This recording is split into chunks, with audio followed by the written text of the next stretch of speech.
What if the most powerful words in history were the ones never spoken at all? Think about it: how many wars were avoided, how many reputations preserved, how much wisdom passed down not through grand speeches, but through deliberate silence. Stoicism, the ancient philosophy that shaped emperors and thinkers alike, teaches us that true strength often lies not in what we say, but in what we choose not to say.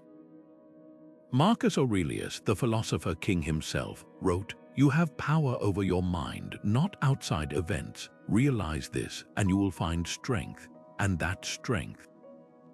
It begins with the discipline of restraint. Imagine standing at the edge of anger, frustration, or even triumph, and instead of reacting, you pause. That moment of silence isn't weakness, it's a deliberate act of control, a refusal to let emotion dictate your legacy.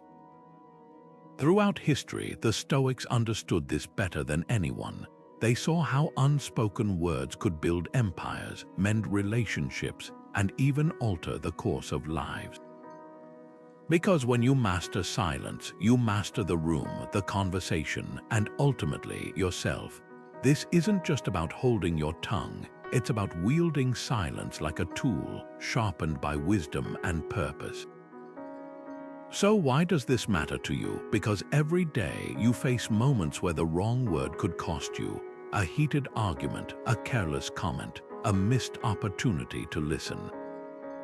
But what if you could harness the Stoic art of unspoken power? What if the gaps between your words became as meaningful as the words themselves? That's what we're exploring today, the hidden force of restraint, the quiet strength that shaped history's greatest leaders, and how you can apply it to your own life. This isn't just philosophy, it's a practical guide to living with intention, one silent moment at a time. The Stoics didn't just practice silence, they revered it as a superpower. Epictetus, the former slave-turned-philosopher, put it bluntly, "We have 2 ears and 1 mouth so that we can listen twice as much as we speak." But this wasn't just about manners, it was about survival. In a world where a single misspoken word could cost you your freedom or your life, the Stoics learned that restraint wasn't passive, it was strategic. Think of silence as the pause button on chaos. When emotions run high, when conflicts escalate, that moment of quiet becomes your armor. It's the space where clarity cuts through noise, where impulse gives way to wisdom. History is littered with moments where silence changed everything. Take the Roman general Scipio Africanus, who famously refused to respond to vicious political attacks before his greatest military campaign. His rivals expected outrage, justification, anything to exploit. Instead, he met their words with stillness, and that silence, it disarmed them. Without fuel, the fire of gossip burned out. Without a reaction, his enemies lost their power over him. Scipio understood what the Stoics taught. Speech is a tool, but silence is a weapon. This isn't about bottling up emotions or avoiding hard conversations. It's about choosing when to engage and when to let silence do the work for you. Imagine a heated debate where every instinct screams to interrupt. Now imagine staying quiet, really listening, and responding only when the storm passes. That's not backing down, that's rising above. The Stoics called it apatheia, not apathy, but a clarity untouched by destructive emotions. Your unspoken words become a shield, giving you time to discern truth from reaction, strategy from impulse. So how do you cultivate this kind of discipline? Start small. Next time you feel the urge to correct someone unnecessarily or to fill a quiet moment with nervous chatter, stop. Breathe, ask yourself, does this need to be said? Does it need to be said by me? Does it need to be said now? 3 questions that filter out noise and amplify meaning. Because the most powerful words in history weren't just the ones spoken, they were the ones withheld at just the right moment, creating space for something greater to emerge. Marcus Aurelius left behind a personal journal filled with quiet revelations, not bold proclamations, but private reminders to himself about the power of restraint. In one entry, he writes, "The less we say, the more weight our words carry. Think about that. The Emperor of Rome, a man whose every word could command armies or shape laws, understood that true authority wasn't in volume but in intentionality." His meditations reveal a mind constantly practicing the art of measured speech. When faced with provocation, he'd ask himself, what is the most useful way to respond? Not the cleverest, not the loudest, but the most useful. That's the Stoic difference. Consider a modern parallel. Imagine a leader in a high-stakes meeting where tensions flare and egos clash. The easy path is to dominate the conversation, to prove a point, but the Stoic approach, listen deeply, speak only when it serves the purpose. Marcus didn't journal about winning arguments. He wrote about mastering his impulses. In another passage, he admits, "I have often regretted my speech, never my silence." How many of us can say the same? Social media, office politics, even family disagreements. We're conditioned to fill every silence with noise. But what if we treated our words like currency, spending them only where they yield real value? This isn't just ancient wisdom. Studies on negotiation show that strategic silence, pausing before responding, increases perceived competence and persuasiveness. Marcus would have nodded in recognition. His restraint wasn't passive. It was a calculated choice to let others reveal themselves first. Picture a colleague taking credit for your idea. The knee-jerk reaction is to interrupt, correct, defend. But what happens if you stay quiet? Often, the truth surfaces on its own. Silence creates space for accountability, for others to reflect or even self-correct. That's the hidden leverage of restraint. The key is distinguishing silence from suppression. Marcus didn't advocate swallowing anger or ignoring injustice. His journals are full of fiery convictions, but they're directed inward, refined before becoming action. There's a profound difference between stifling your voice and choosing the right moment to use it. One creates resentment, the other respect. So next time you're tempted to react, borrow his practice, pause and ask, will this add light or just heat? The most powerful words are often the ones we don't say until the moment they'll land with purpose. Seneca, the Stoic philosopher who advised emperors, had a radical idea for his time and ours. Nature gave us one tongue but two ears, he wrote, so we may hear more than we speak. But this wasn't just practical advice, it was a revolution in power dynamics. In a world obsessed with rhetoric and debate, Seneca argued that real influence begins not with eloquence, but with attention. He saw listening as an active practice, a way to absorb the world before shaping it. Imagine a leader who doesn't just wait for their turn to talk, but truly absorbs what's being said, the fears beneath the words, the unspoken alliances, the gaps in logic. That's the Stoic edge. Take Seneca's own pupil, the young Emperor Nero. Early in his reign, Nero was known to sit silently in meetings, observing his advisors' debates without intervening. At first, they mistook his quiet for weakness, but Seneca had taught him a crucial lesson. Silence reveals more than speech ever could. By listening, Nero spotted the sycophants from the truth-tellers, the agendas hidden behind flattery. His later tyranny overshadowed this, but the principle remains: sound stillness grants clarity. The Stoics called this prosoch, the art of focused attention. It's why the best negotiators, from ancient diplomats to modern CEOs, often say less and hear more. History's most underestimated leaders mastered this. Queen Elizabeth I, facing a fractured court and constant threats, famously cultivated the mask of stillness. she'd let her counsel argue for hours, absorbing every faction's stance before delivering a single, calculated response. Her contemporaries called it maddening, but it kept her in power for 44 turbulent years. Or consider Abraham Lincoln, who filled his cabinet with rivals and critics. Instead of silencing them, he listened intently, even as they insulted him.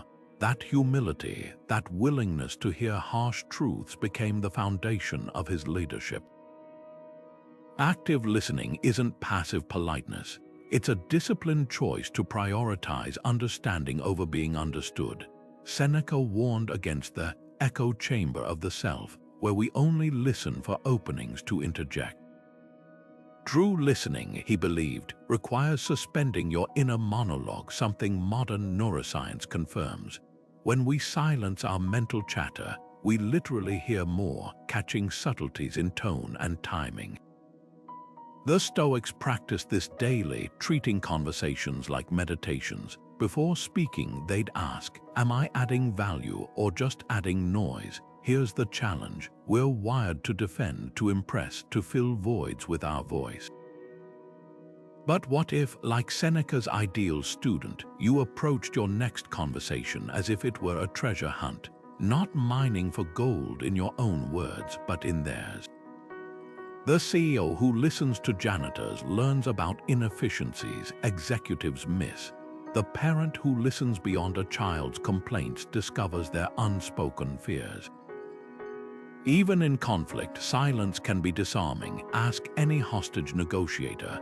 The less you react, the more others reveal. So how do you cultivate this? Start with Seneca's 3 filters. First, let the other person finish. No interruptions, no rehearsing your reply while they talk. Second, reflect their words back to them, not parroting but paraphrasing. So what you're saying is, this forces you to process, not just hear. Third, pause before responding. 2 breaths minimum. That gap is where Stoic wisdom lives, the space between impulse and action, because the most powerful response often begins with saying nothing at all. Cato the Younger stood before the Roman Senate, surrounded by men who wielded words like weapons, eloquent speeches dripping with flattery, veiled threats, and empty promises. But Cato, he rarely spoke at all. When he did, it was with such measured precision that his silence between sentences carried more weight than others' grandest declarations. This was the power of Stoic resolve in action. A leader who understood that integrity isn't announced, it's demonstrated. While his rivals drowned the room in rhetoric, Cato's quiet consistency became his signature. He voted against corruption not with fiery denunciations, but with a simple no. He opposed tyranny not through public tirades, but by walking away. His life was his argument. History remembers the loud, but it's shaped by the steadfast. Think of the leaders you admire. Most chances are, their defining moments weren't speeches, but choices. The general who stays calm amid chaos, the CEO who listens while others vie for attention, the parent who models patience instead of preaching it. Stoicism teaches that character isn't built in the spotlight, it's forged in the shadows of daily discipline.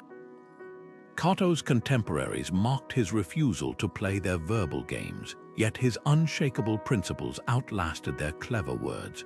When Julius Caesar, a master manipulator of language, tried to provoke him, Cato responded with silence. And that silence, it became a moral indictment louder than any insult.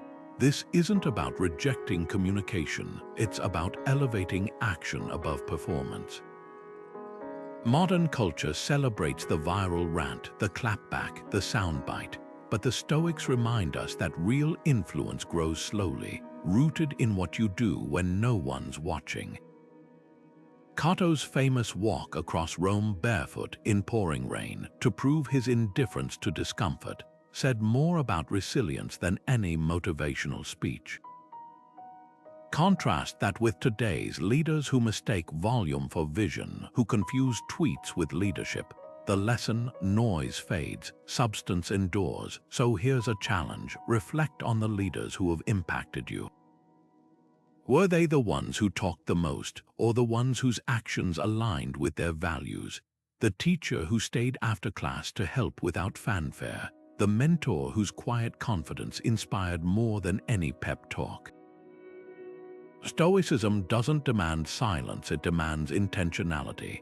Before you speak, ask, is this necessary? Is this true? Is this kind? 3 filters that separate noise from wisdom. Because the world doesn't need more words, it needs more people who mean them. The discipline of assent begins with a simple but radical idea. Between what happens to us and how we respond, there's always a gap. And in that gap lies our power. The Stoics called this the pause before judgment, the moment where we decide whether to let external events control us or to reclaim authority over our own minds. Picture this: you're in a meeting and a colleague takes credit for your idea. Your pulse quickens, your face flushes, every instinct screams to call them out. But here's where the Stoic practice kicks in. Instead of reacting, you pause, you withhold assent. You ask yourself, is this worth my energy? Will speaking up serve a purpose or just feed my ego? That split second of silence isn't passive, it's the ultimate act of self-command. Modern life bombards us with triggers: social media slights, rush hour rudeness, office politics. But what if we treated each provocation as a training ground for Stoic restraint? A tech CEO once shared how this practice saved a multi-million-dollar deal. During negotiations, a rival executive made a snide remark about a company's stability. The room tensed, waiting for her to retaliate. Instead, she smiled, sipped her water, and let the silence stretch. That pause did 3 things. It starved the insult of oxygen, it gave her time to choose a strategic response, and it subtly shifted the power dynamic. By the meeting's end, the executive backtracked and the deal closed on her terms. She later admitted, "My silence wasn't weakness, it was my advantage." Epictetus framed it bluntly: it's not what happens to you, but how you react that matters. The discipline of assent turns this wisdom into action. When someone cuts you off in traffic, when a family member pushes your buttons, even when you're itching to correct someone's harmless mistake, those are all moments to practice withholding mental agreement. The Stoics weren't advocating bottling up emotions. They were teaching us to interrogate them. Before speaking, ask, is this true? Is this necessary? Like a bouncer at the door of your mind, you get to decide which thoughts deserve entry and which ones get turned away. Consider how often conflicts escalate simply because no one paused. 2 neighbors arguing over a tree branch touching a fence could either spend thousands in legal fees, or one could say, "Let me think about that," and return with cookies and a pruning saw. The discipline of assent isn't about avoiding confrontation. It's about ensuring that when you do engage, it's with clarity, not heat. Marcus Aurelius journaled about this daily, reminding himself, the opinion of 10,000 people means nothing if it isn't true. His private writings reveal a man constantly training himself to respond, not react, to let the first wave of emotion pass before deciding if words were even needed. Here's the transformative part. This practice reshapes your relationships. A nurse in a hectic ER described how pausing just 3 seconds before responding to irritable patients reduced conflicts by half. When I stopped reflexively defending or explaining, she said, I started hearing what they really needed, which was often just to feel heard. The Stoics would have nodded in recognition. They saw speech as currency and silence as the mint where that currency gained its value.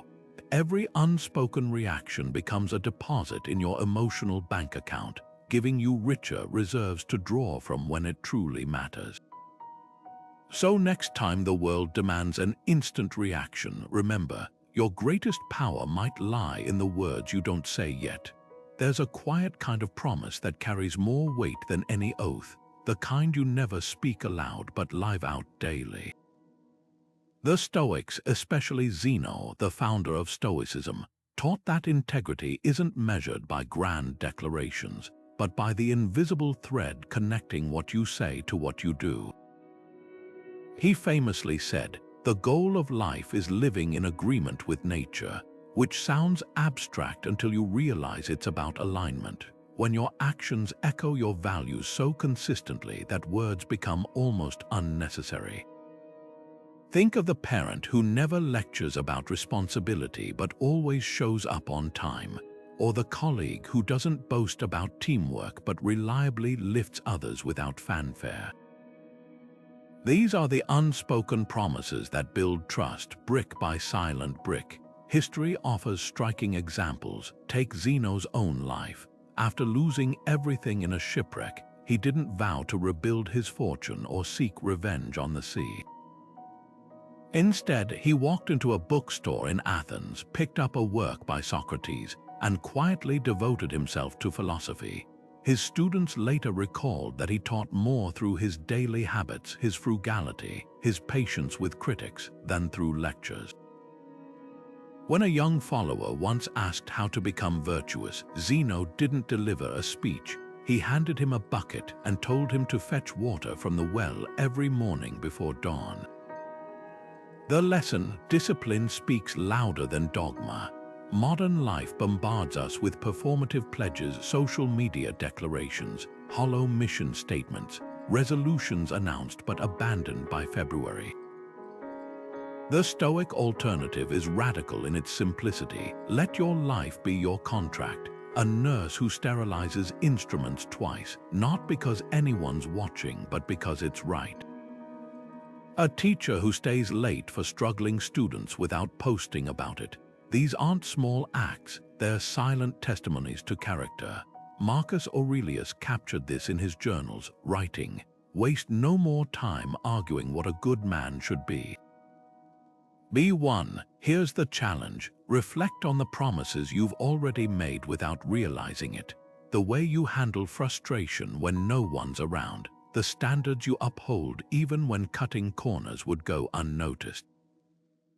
Those moments are your real resume. Zeno warned against the gap between tongue and heart, the dangerous disconnect where words outpace actions. To test yourself, try this Stoic exercise. For 1 week, carry 2 coins in your pocket. Each time you say something that doesn't align with your behavior, whether it's exaggerating your productivity or promising patience you don't practice, move 1 coin to the other pocket. By week's end, the weight in your pocket becomes a tangible measure of your integrity. The most binding promises aren't sworn on stages, they're kept in the shadows. A chef who tastes every dish before it leaves the kitchen, a writer who revises 1 more time when deadlines loom. These choices forge reputations no speech could match. As Epictetus put it, don't explain your philosophy, embody it, because when your life becomes the proof, no persuasion is necessary. Epictetus once warned his students, if someone tries to draw you into an argument about whether you're a good person, walk away.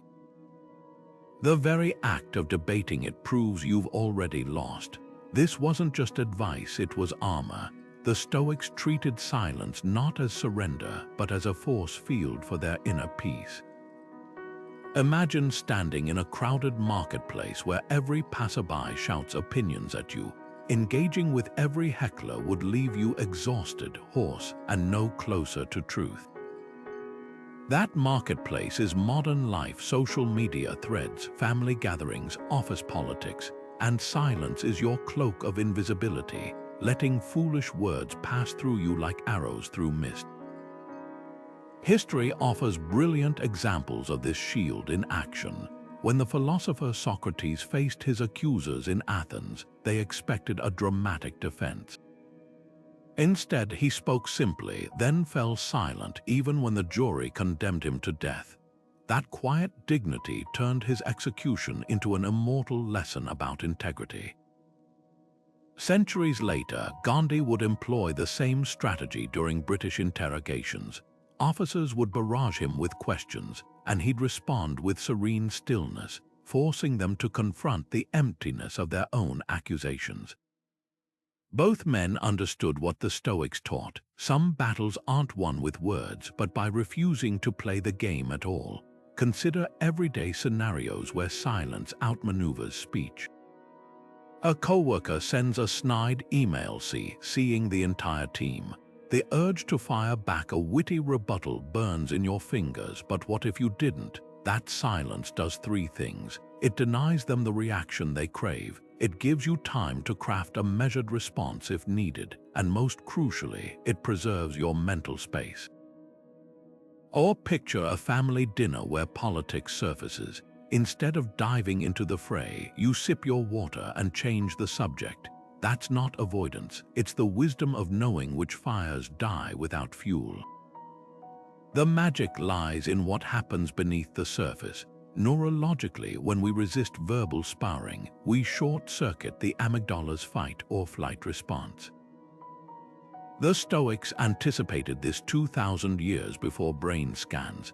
Epictetus advised, when you're provoked, imagine your words are coins. Would you hand a thief your purse?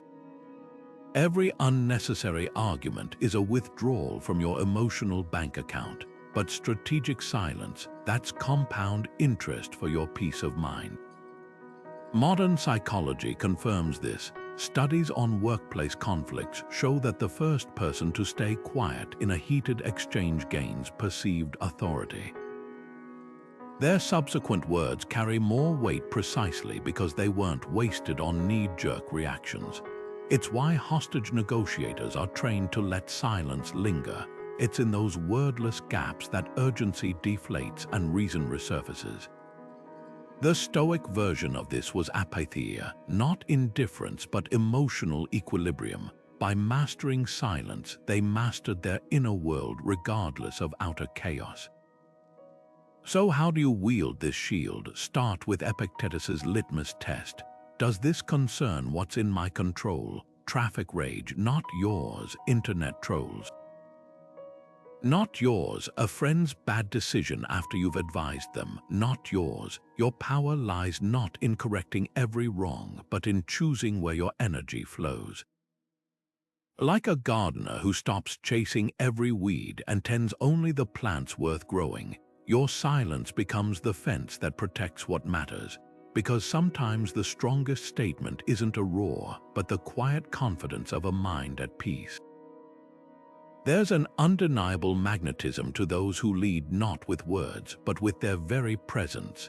The Stoics mastered this paradox, how to shape minds and move hearts without relying on the crutch of constant speech. Think of someone who's left a lasting impression on you. Chances are it wasn't their eloquence that stuck with you, but the way they carried themselves, their calm in chaos, their patience under pressure, the unshakable certainty that radiated from their silence. This is the essence of Stoic influence, a quiet gravity that pulls others toward excellence without a single demand. Marcus Aurelius exemplified this. As emperor, he could have commanded obedience through threats or dazzled Rome with grand speeches. Instead, he led by example, rising before dawn to study, enduring hardships alongside soldiers, treating even his critics with dignity.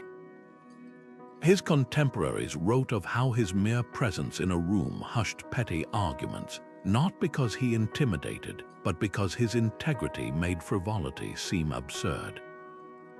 That's the power of cultivated character. When your actions align so perfectly with your principles, persuasion becomes unnecessary.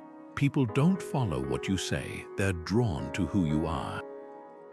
Consider the modern workplace. We've all encountered the manager who lectures about teamwork while taking credit, versus the one who quietly mentors, who listens more than they dictate. Which one inspires loyalty? Research in organizational psychology confirms what the Stoics knew. Trust isn't built through rhetoric, but through consistent, observable behavior. A study of high-performing teams found that the most respected leaders weren't the loudest voices in meetings, but those whose few words carried weight because their conduct had already earned them credibility.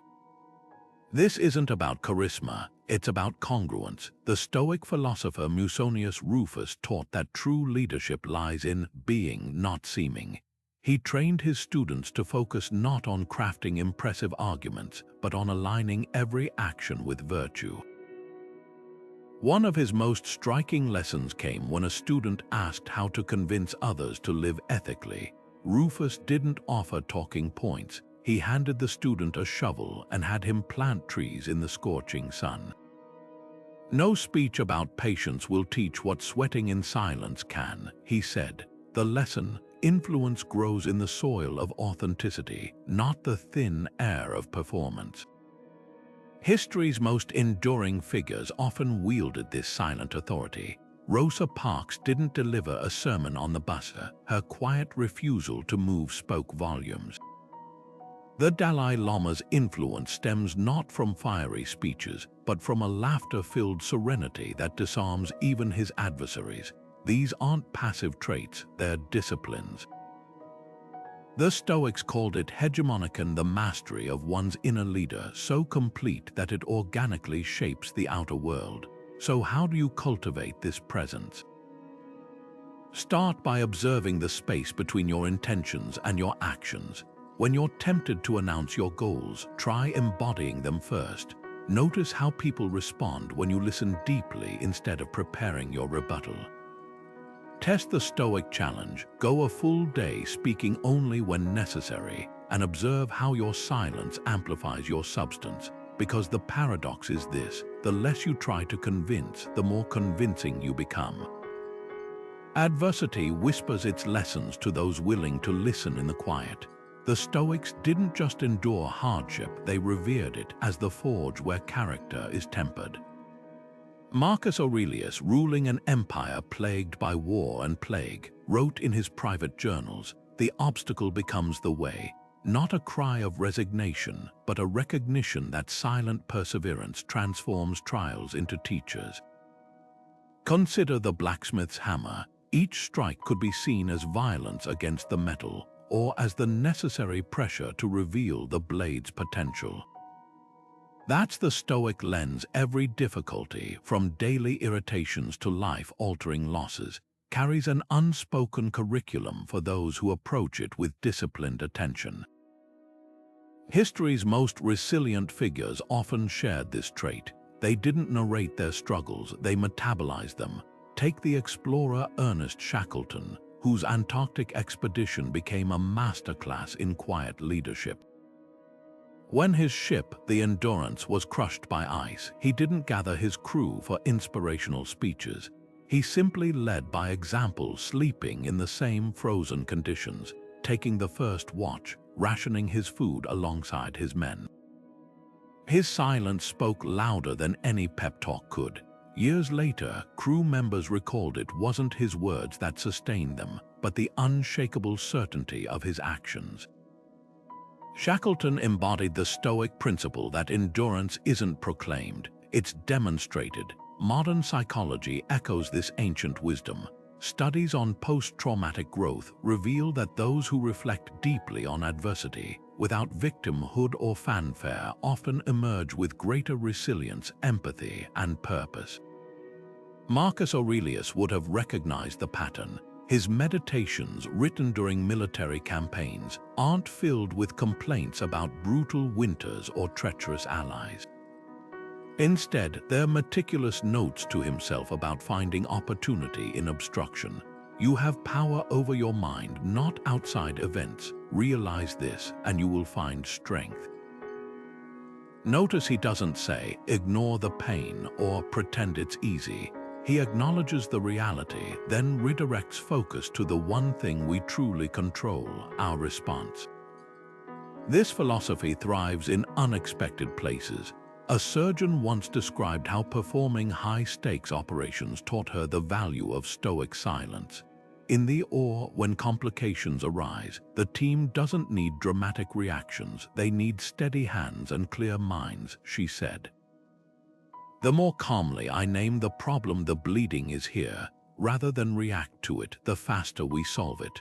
Her approach mirrors the Stoic distinction between acknowledgement and alarm. Pain is inevitable, panic is optional. The quietest lessons often leave the deepest marks. When the poet Maya Angelou endured childhood trauma that left her mute for years, she didn't just survive, she observed. That enforced silence became her apprenticeship in language, attuning her to the rhythms of speech and the power of unspoken truths. Later, she'd write, "There's no greater agony than bearing an untold story inside you." The Stoics would add, "But there's also no greater teacher than the story you choose to endure with eyes wide open." Here's the challenge: next time frustration or hardship strikes, resist the urge to narrate it. Instead, ask, "What is this here to show me?" A delayed flight becomes a meditation in patience. A work setback reveals hidden resources. Even grief, when met with silent courage, can carve channels for deeper compassion. Because the unspoken truth of adversity is this: it doesn't just test us, it trains us. And the most powerful transformations often happen wordlessly, in the quiet spaces between what we suffer and what we become. The deepest gratitude often wears silence like a cloak. The Stoics understood this better than most. Their journals brim with private acknowledgments of life's gifts, yet history records few grand speeches of thanksgiving from them.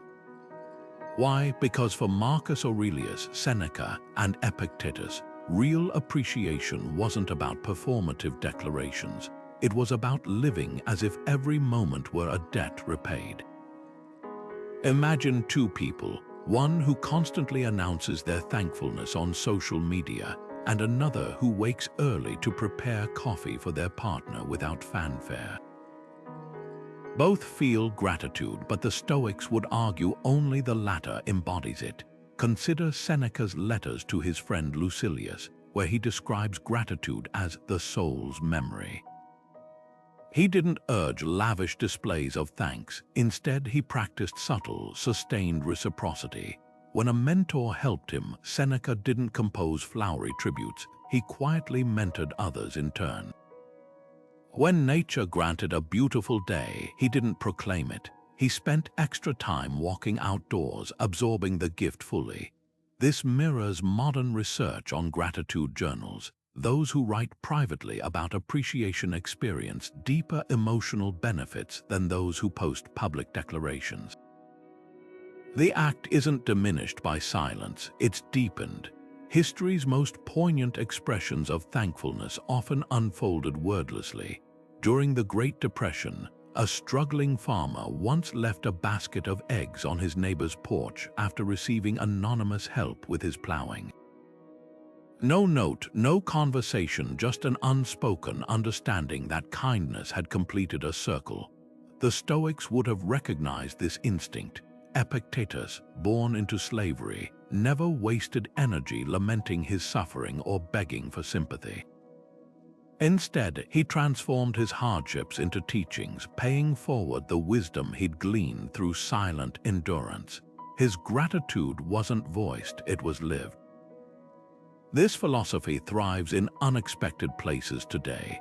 A nurse who stays late to comfort a dying patient when no family arrives isn't seeking praise. She's answering some quiet call to honor the dignity she herself has been granted. A software developer who fixes a colleague's bug without taking credit understands that competence, shared invisibly, is its own thank you to the mentors who once guided them. These aren't small acts, they're the currency of Stoic gratitude, traded not in words but in weighty deeds. So how do you cultivate this unspoken appreciation? Start by noticing what you typically announce versus what you simply do.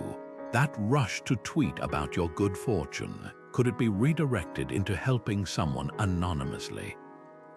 The compliments you mentally give a friend, might they transform into running an errand when they're overwhelmed? Marcus Aurelius wrote, "What we do echoes in eternity." Not what we say, not what we promise, what we do. The Stoic art of silent gratitude asks only this: let your life whisper "thank you" so consistently that the world needs no other proof. Seneca sat down to write a letter to his friend Lucilius during a storm, not a metaphorical one, but an actual tempest shaking the walls of his villa. Instead of complaining about the noise or fearing the roof might collapse, he described the crashing waves and howling winds as nature's reminder. Life doesn't ask for our permission. Fate leads the willing, he wrote, and drags the unwilling. This wasn't resignation, it was a radical act of clarity. The Stoics didn't just tolerate life's unpredictability, they saw acceptance as the ultimate act of empowerment. While modern culture shouts affirmations about manifesting destiny and controlling outcomes, Seneca and his peers whispered a counterintuitive truth: peace begins when we stop arguing with reality. Consider how differently we approach setbacks today. A cancelled flight sparks outrage, a missed promotion fuels weeks of resentment, even a rainy wedding day becomes a personal affront. Social media amplifies this, turning every inconvenience into a performative struggle. But the Stoics asked a simpler question: does protesting the storm make it stop? When Seneca lost his only son, when Musonius Rufus was exiled to a barren island, when Epictetus faced lifelong disability from a broken leg, none framed themselves as victims. Their writings reveal something startling, an almost serene focus on what remained within their control. Epictetus put it bluntly: lameness is an impediment to the leg, but not to the will. This philosophy isn't about suppressing emotion. When Seneca's student wept over lost luggage, he didn't scold her. He acknowledged her disappointment, then guided her toward a pivotal realization: you haven't lost your money, but your attachment to it. Modern psychology echoes this. Studies on resilience show that those who practice cognitive diffusion, observing hardships without fusing them to their identity, bounce back faster. The Stoic version was amor fati, the love of fate, not passive endurance but active collaboration with life's twists. Imagine a surfer who doesn't curse the wave for changing direction, but adjusts their stance to ride it. History's most profound moments of acceptance often unfolded silently. When the explorer rolled Amundsen's ship froze in Arctic ice, he didn't rage against the cold. He trained his crew to build igloos, turning adversity into advantage. Or take the Japanese concept of shikata ga nai. It cannot be helped, born from earthquakes and tsunamis, yet embodying the same Stoic pragmatism. Contrast this with today's culture of endless complaint, where algorithms reward outrage and every minor inconvenience becomes a hashtag. The ancient remedy, Seneca's advice: make peace with the life you've been given so you can spend your energy on what matters. Here's the paradox: acceptance isn't surrender, it's strategy. A CEO who calmly pivots when markets crash retains more talent than one who blames external forces. A parent who adapts to a child's unexpected needs builds deeper trust than one obsessed with rigid plans. The Stoics weren't teaching apathy, they were mapping the shortest path between what is and what can be. Because when you stop wasting breath on what you can't change, you free yourself to change what you can. The next time life veers off script, try whispering Seneca's secret to yourself: this too is part of my training. Marcus Aurelius often gazed at the stars not as a poet seeking inspiration, but as a Stoic recognizing kinship. In his private writings, he described humanity as branches of a single tree, separate yet nourished by the same roots. This was the Stoic vision of the cosmic community, where connection didn't rely on shared language or culture, but on something far deeper: a mutual recognition of virtue. Picture two strangers from opposite ends of the earth who have never exchanged a word, yet when one acts with courage and the other with justice, they speak the same silent language. The Stoics called this sympatheia the invisible thread binding those who live by principle. History offers striking examples of this unspoken alliance. During the reign of Nero, the senator Thracia Paetus and the slave Epictetus moved in vastly different circles. One dined in marble halls, the other taught in a dusty courtyard. Yet both refused to compromise their integrity, even when facing death or exile. They never met, but their lives became mirror images of Stoic resolve. When Thracia was ordered to kill himself, he spent his final hours discussing the immortality of the soul with friends, not as a dramatic farewell, but as a quiet affirmation of truths Epictetus taught daily. No manifesto united them, no secret handshake, just a shared understanding that some values transcend even life itself. This bond thrives in modern times too. Consider two nurses on different continents, one working night shifts in a crowded urban hospital, the other hiking miles to reach remote villages. They'll never share coffee or exchange advice, but when both prioritize compassion over comfort, they're speaking Stoicism's wordless dialect. Marcus Aurelius saw this as our highest purpose. What brings no benefit to the hive brings none to the bee. The hive isn't your neighborhood or social circle. It's anyone, anywhere, who chooses integrity when no one's watching. The cosmic community isn't about agreement on petty matters. It's alignment on what matters most. Think of the colleague who stays late to fix a mistake without being asked, or the stranger who returns your lost wallet. These aren't random acts of kindness. They're flashes of a shared moral vocabulary. The Stoics believed every time you resist gossip, endure hardship without complaint, or help without expectation, you're not just bettering yourself, you're reinforcing a silent pact with everyone else doing the same. So here's a challenge. Reflect on your own relationships. How many are built on shared interests or circumstances versus shared principles? The friend who laughs at your jokes is pleasant, but the one who challenges you to grow, that's kinship of a different order. The Stoic cosmic community isn't found in declarations or debates, but in the quiet moments when actions whisper, "I see what you value and I value it too." No membership cards, no slogans, just the unshakable recognition that somewhere, someone else is choosing the harder right over the easier wrong. And in that recognition, you're never truly alone. Epictetus, the Stoic philosopher born into slavery, carried a radical idea like an unshaken compass. No man is free who is not master of himself. This wasn't about isolation or arrogance, it was about liberation. Imagine standing in a crowded room where every laugh feels like judgment, every glance a verdict. Now imagine that room emptying, not physically, but in your mind. That's the quiet confidence of Stoic self-sufficiency, the realization that your worth isn't held hostage by others' opinions. The Stoics didn't preach indifference to the world. They taught immunity to its fleeting judgments. When Epictetus said, "If you want to improve, be content to be thought foolish and stupid," he wasn't advocating for mediocrity. He was handing you the keys to a prison you didn't know you were in.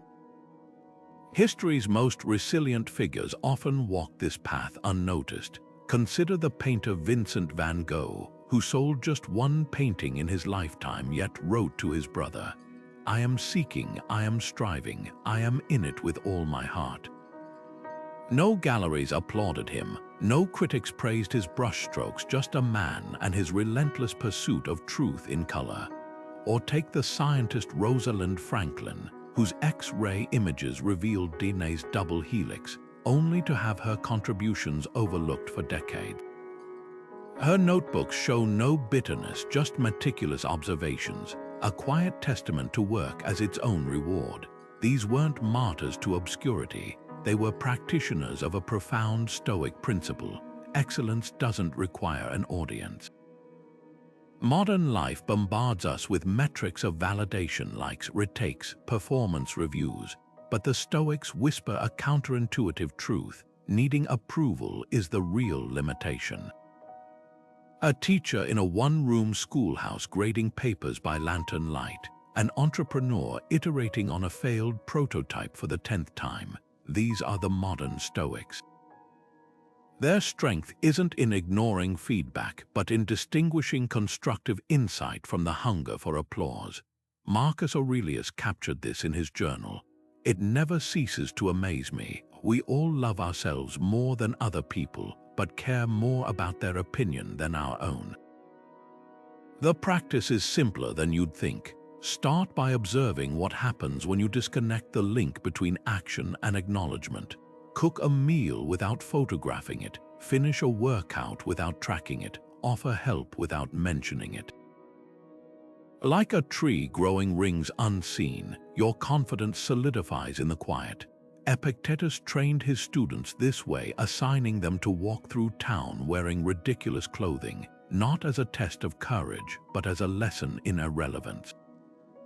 The stares of strangers, he taught, hold no more weight than the chatter of birds.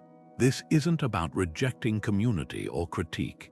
It's about anchoring your sense of self so deeply that praise and blame become weather on the surface, not shifts in the bedrock. The Stoic art of self-sufficiency asks just one question: who are you when no one's watching? Because that version of you, the one that creates, persists, and grows without witnesses, is the one that changes everything.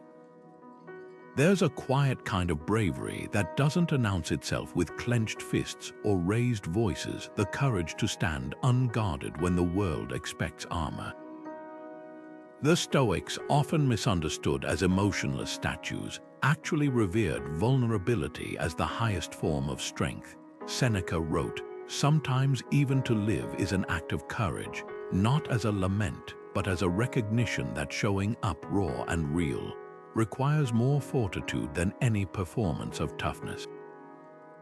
Think of the Roman general Cato, who wept openly when his brother died. His soldiers expected stoicism. What they got was something far more powerful, a leader unafraid to show that love leaves marks. In that moment, his tears didn't weaken his authority, they cemented it, because true command isn't about appearing invincible. It's about demonstrating that even the strongest hearts break, and still they lead. History's most enduring leaders understood this paradox. George Washington's greatest act of courage wasn't crossing the Delaware. It was admitting his military failures to Congress without excuses. His vulnerability didn't diminish his stature, it made him trustworthy. Or consider the Japanese samurai tradition of kansha, where warriors would remove their armor before entering tea ceremonies, a literal and symbolic act of openness in a culture that prized honor above life itself.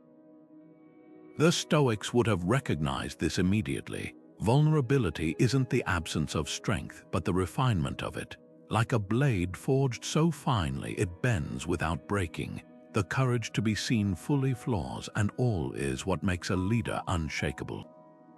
Modern psychology confirms this ancient wisdom.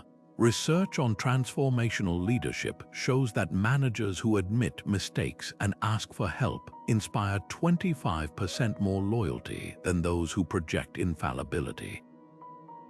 A hospital study found that when surgeons acknowledged uncertainties before operations, their teams performed with greater precision and collaboration. The Stoic principle at work here: eudaimonia, human flourishing, requires the humility to accept that growth lies in the gaps of our knowledge. Marcus Aurelius modeled this daily, writing private notes about his shortcomings while ruling an empire. When you lose your temper, don't pretend it didn't happen. Examine it. That's not self-flagellation. It's the vulnerability of a ruler who knew his power grew when he faced his shadows. So how do you cultivate this unspoken courage? Start by reframing what strength looks like. The next time you're tempted to mask uncertainty with bluster, try saying, "I don't know, let's figure it out together." When emotions rise, don't suppress them, name them. A CEO who tells her team, "This setback hurts but we'll adapt," doesn't lose respect. She builds an army of problem solvers. The Stoics didn't avoid emotion, they mastered its expression. As Epictetus taught, strength isn't the absence of feeling, it's feeling deeply and choosing wisely. That's the courage that changes history, not the roar of invincibility, but the quiet voice that says, "This is hard, and I'm still here." Seneca once compared the mind to a fortress, its true strength measured not during the siege, but in the silent hours of preparation before the battle ever begins. This was the Stoic art of premeditatio malorum, the deliberate practice of anticipating challenges while calm, so they wouldn't overwhelm you in chaos. Picture an athlete visualizing every move before a race, or a surgeon mentally rehearsing incisions before lifting the scalpel. What looks like stillness to the outside world is often the most intense activity of all, the unspoken work of readiness. The Stoics didn't wait for disaster to strike before deciding how to respond. They'd already lived through it in their minds, stripping fear of its power by facing it first in imagination. History's greatest strategists understood this silent discipline. Before crossing the Rubicon, Julius Caesar didn't just muster troops. He spent nights mentally mapping every possible outcome, from victory to utter ruin. Centuries later, Dwight Eisenhower would echo this practice, saying, "Plans are worthless, but planning is everything." The Stoic twist: the planning happens in the quiet. Seneca advised his students to conduct a nightly review, not just of their actions, but of their potential futures. What if I lose my wealth? What if I'm betrayed? What if my health fails? By confronting these scenarios in advance, they transformed uncertainty from a threat into a toolkit. Modern psychology confirms the power of this silent rehearsal. Studies on elite performers, from concert pianists to emergency responders, show that mental simulation activates the same neural pathways as physical practice. A firefighter doesn't freeze in a burning building because they've already navigated the smoke in their mind's eye. The Stoics took this further, applying it not just to skills but to character. Marcus Aurelius began each morning by asking, "What will the difficult people I encounter today teach me about patience?" That quiet question, posed in dawn stillness, armored him against the day's irritations before they could land a blow. Your own life holds moments where silent preparation changes everything. Consider the job interview where you anticipated tough questions and answered with poise, or the difficult conversation you navigated smoothly because you'd played it out in advance. Even small rehearsals like pausing to breathe before answering a provocation are mini triumphs of Stoic practice. Seneca's letters reveal that his famed composure wasn't innate. It was carved in those private hours when he imagined losing everything and still finding his footing. "He who has rehearsed his poverty is never poor," he wrote. A radical idea: poverty of any kind, financial, emotional, social, first becomes bearable when we've already faced it in our thoughts. So here's the invitation. Tonight, before sleep, steal 5 minutes of silence. Ask yourself, what's one challenge I might face tomorrow, and how could I meet it with grace? Not to dwell on fear, but to disarm it. The student who mentally practices failing an exam is less shattered when it happens and more likely to bounce back. The parent who envisions a child's tantrum responds with patience, not panic. This isn't pessimism, it's the ultimate optimism, the quiet belief that you can endure what you've already survived in your mind. Because when the storm comes, those who prepared in stillness don't need grand speeches or dramatic gestures. They simply act, their calm speaking louder than words ever could. The oak tree doesn't argue with the seasons. It doesn't resist the shedding of its leaves in autumn or protest the weight of winter snow. It simply adapts, rooted yet flexible, enduring yet uncomplaining. This quiet rhythm of nature became the Stoics' silent teacher. Marcus Aurelius often turned his gaze skyward, writing in his journals, "Look at the stars as if you were running alongside them." He wasn't marveling at their beauty alone, he was decoding their discipline. The stars don't stray from their courses, the tide doesn't refuse to recede. In nature's unwavering adherence to its laws, the Stoics found a blueprint for human conduct. While others sought wisdom in debates and scrolls, they found it in the unspoken resilience of the natural world. Consider the way rivers carve canyons not through force, but through persistent flow. The Stoics saw in this a lesson about the power of steady effort over dramatic gestures. Epictetus, who taught in a humble courtyard open to the elements, often pointed to the vine that bends in the wind but doesn't break. "You see," he'd say, "it accepts what it cannot change, and so it survives." Modern mindfulness practices echo this ancient insight. Forest bathing, a Japanese therapy rooted in Shinrin-yoku, isn't just about relaxation, it's about absorbing nature's quiet teaching. Growth happens in cycles, not straight lines. The maple seed that spirals slowly to the ground is in no hurry, yet it never misses its mark. There's a reason Marcus Aurelius filled his meditations with references to nature's rhythms. Watching the dawn, he noted how the sun does its work without fanfare, rising not for applause but because it must. He saw in this a model for leadership action stripped of ego. Modern science now confirms what the Stoics intuited. Exposure to natural patterns lowers cortisol, sharpens focus, and fosters patience. The circadian rhythm of waking and sleeping, the tide's predictable ebb and flow, these aren't just phenomena to observe but patterns to emulate. When we sync our lives with these deeper cadences, we tap into an intelligence older than philosophy itself. The next time you feel overwhelmed, try this Stoic exercise. Step outside and observe something natural for 5 minutes. Not to analyze, but to witness. Notice how the spider rebuilds its web without resentment after the storm. Watch how the grass doesn't debate whether to grow, it simply reaches for the light. These aren't metaphors, they're living lessons in resilience. As Marcus wrote, "What's good for the hive is good for the bee."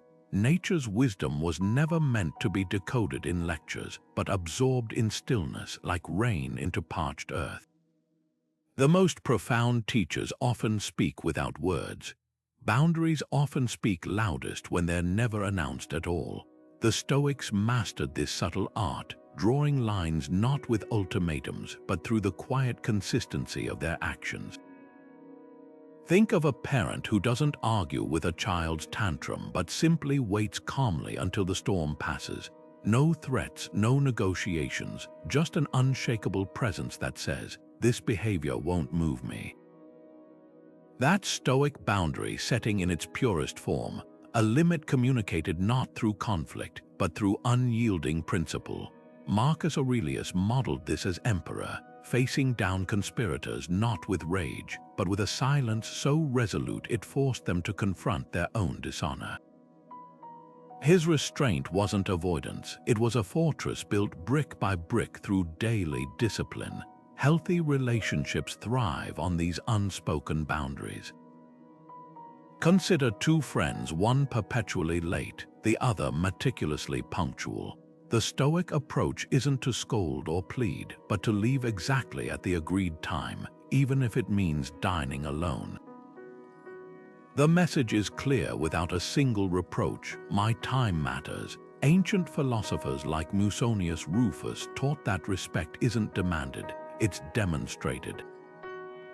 When he refused to attend Nero's decadent feasts, his absence spoke volumes more than any protest could. Modern psychology confirms this. Studies on workplace dynamics show that employees with the highest morale aren't those with the most vocal bosses, but those whose leaders model boundaries through actions, leaving on time, taking uninterrupted breaks, delegating firmly. The magic lies in what these boundaries don't require: drama, persuasion, or external validation. A Stoic teacher might tolerate a student's frustration but never their disrespect, not by chastising them, but by ending the lesson until calm returns. Epictetus, who endured slavery, knew this intimately. When a wealthy patron once mocked his limp, he didn't retaliate. He merely paused, then continued teaching as if nothing had been said. The man's laughter died awkwardly, his cruelty left dangling without a target.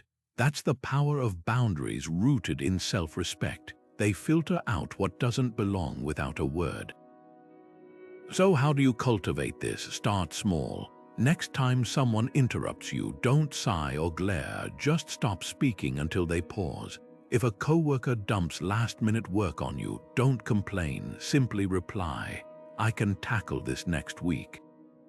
No justification, no guilt. Like a tree that doesn't argue with the wind but simply stands firm, your actions will teach others how to treat you.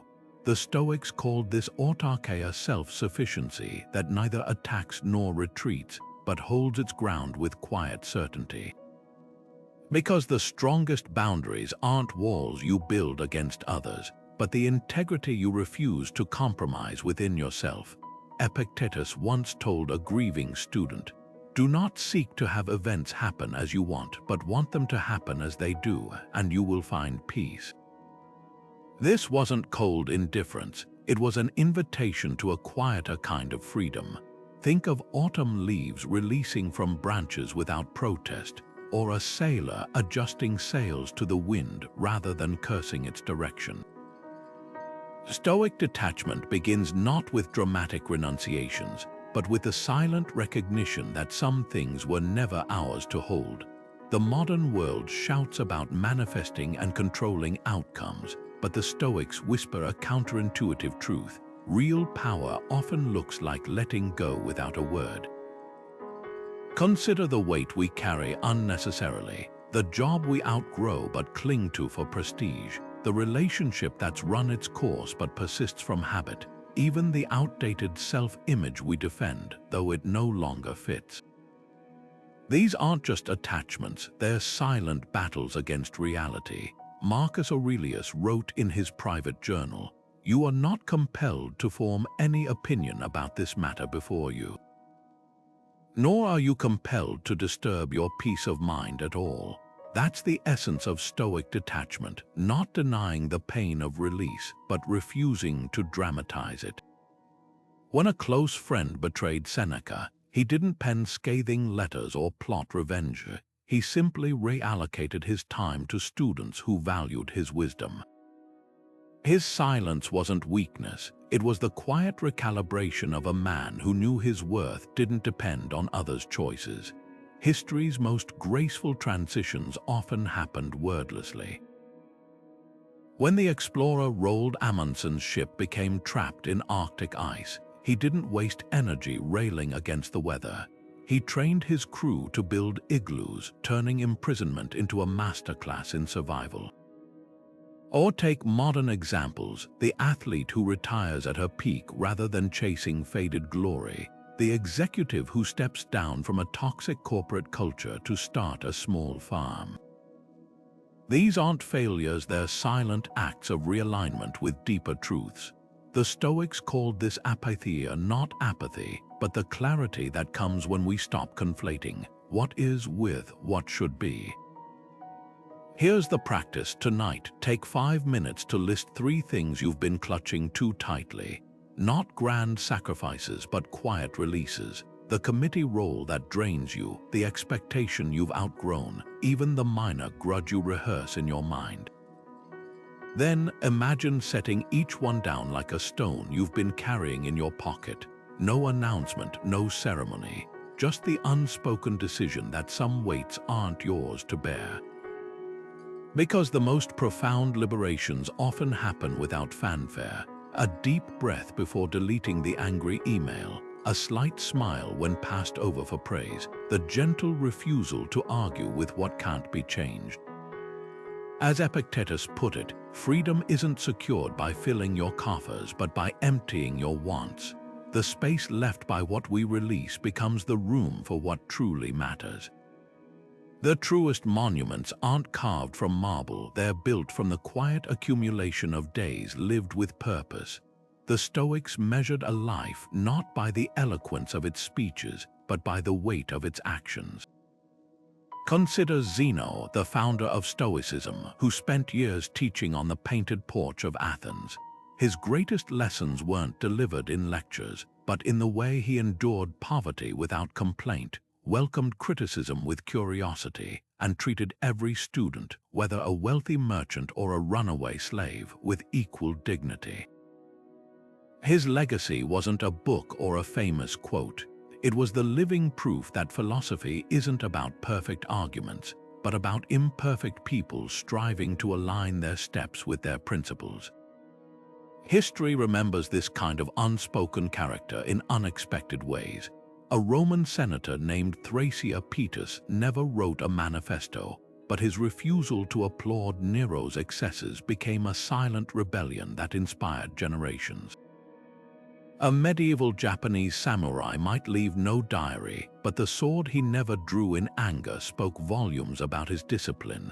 These aren't footnotes, they're testaments to a truth the Stoics championed. What you do echoes long after what you say fades.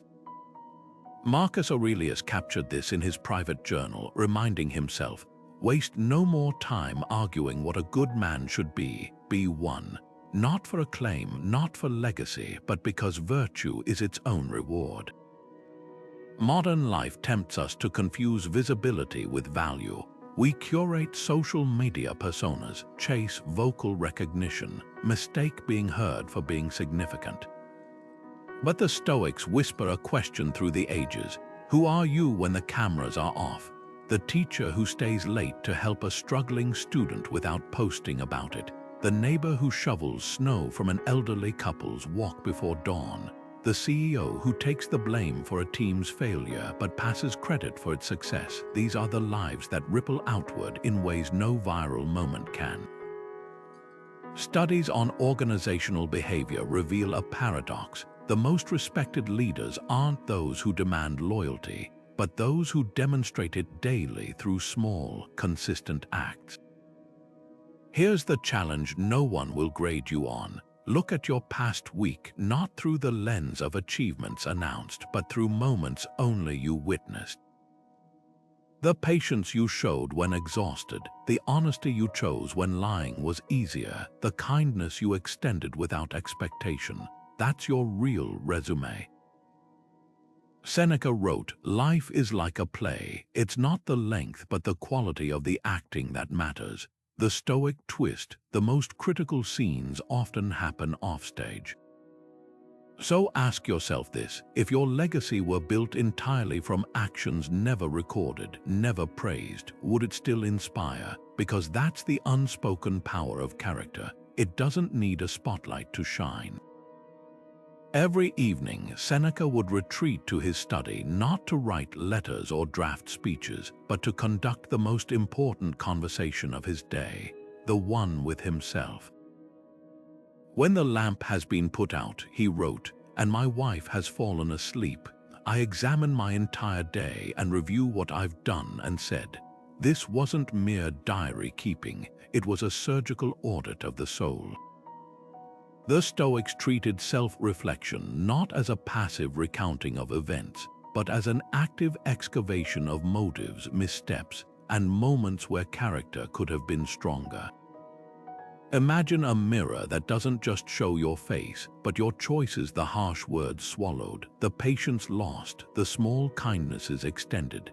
That's the mirror Seneca held up nightly, not to punish himself, but to polish his humanity. Modern life thrives on external validation, social media, posts chronicling every thought, group chats dissecting daily dramas. But the Stoics practiced reflection as a silent sacrament.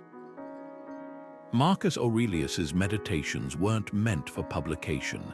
They were private dialogues where an emperor held himself accountable to no one but his own conscience. There's a radical power in this. When you review your day without an audience, you're free to be brutally honest. No performative guilt, no virtuous posturing, just raw acknowledgement of where you rose to your principles and where you fell short.